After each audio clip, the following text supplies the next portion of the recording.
కొందరొద్దులు కష్టం చేసే వేళ కుటుంబం బలంగా నిలిచే వేళ మహాత్ముడి ఆశయాలు వెలుగులోకి ఉపాధి హామీతో జీవితాలు గడిపే తీరు వలసలు వద్దు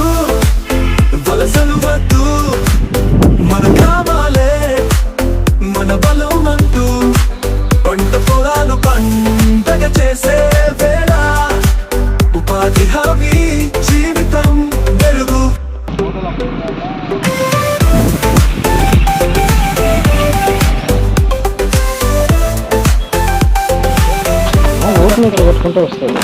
నిత్యావసరాలు ఫలించే ఉత్సాహం పాటలతో గడిపే జీవన గమనం అడుగడుగునా ఉపాధి వెలుగు 100 రోజులు కష్టం జీవితం మధురం వలసలు వద్దు మన గ్రామాలే మన గ్రామాల బలం అంటూ పంట పొలాలు పండగ చేసే వేళ ఉపాధి హామీ జీవితం వెలుగు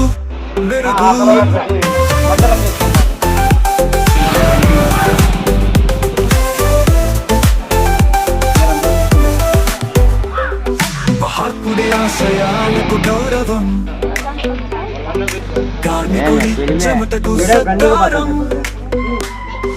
100 రోజులు కుటుంబానికి కంచే ఉపాధి హామీ ఆశయం మంచే వలసలు వద్దు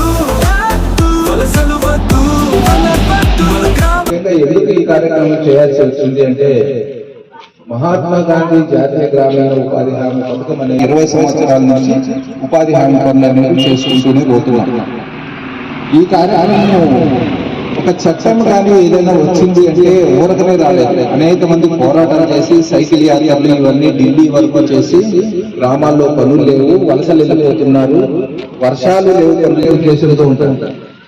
ఇప్పుడు కూలీని పదం కూడా వాడకూడదు, శ్రామికులు అనాలన్నమాట. ఉపాధి హామీ చట్టం ప్రకారం ఇప్పటి నుంచి ఎప్పుడైతే రైతు పనులు లేని కాలంలో ఇప్పుడున్నటువంటి సరాసరి వేతనం రోజుకి 350 రూపాయలు దినసరి వేతనం ఉపాధి హామీ చట్టం ప్రకారం ఇస్తున్నారు.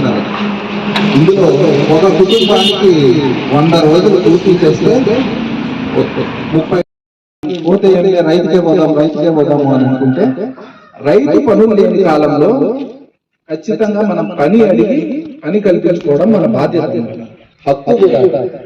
అంటే గవర్నమెంట్ ఏం చెప్తుందంటే పని అడిగి కల్పించలేకపోతే నిరుద్యోగులు కూడా ఇవ్వండి అని అనుకుంటుంది.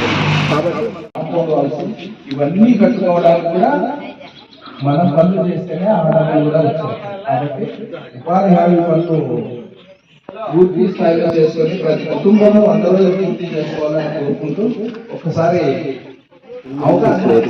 మన యూట్యూబ్ ఛానల్ పేరు సోషల్ ఆడిట్ ఆంధ్రప్రదేశ్ అనే యూట్యూబ్ ఛానల్ లో ప్రతి ఒక్కరు సబ్స్క్రైబ్ చేసుకొని వీక్షించవలసిందిగా మనం చేస్తున్నాము.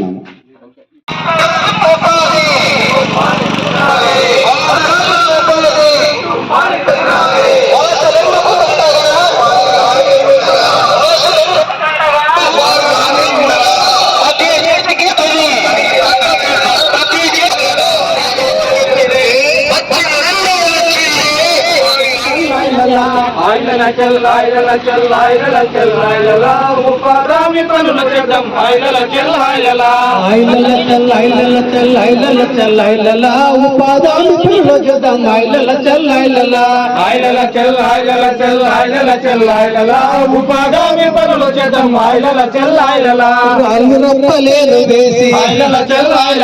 కంపలల్ని తీసివేసి చెట్టు పుట్ట తవ్వినాము, ఎత్తు వంపు చదువు చేసి ఇంటింట పైసలాయమ్మను బతుకులు మారిపోయా.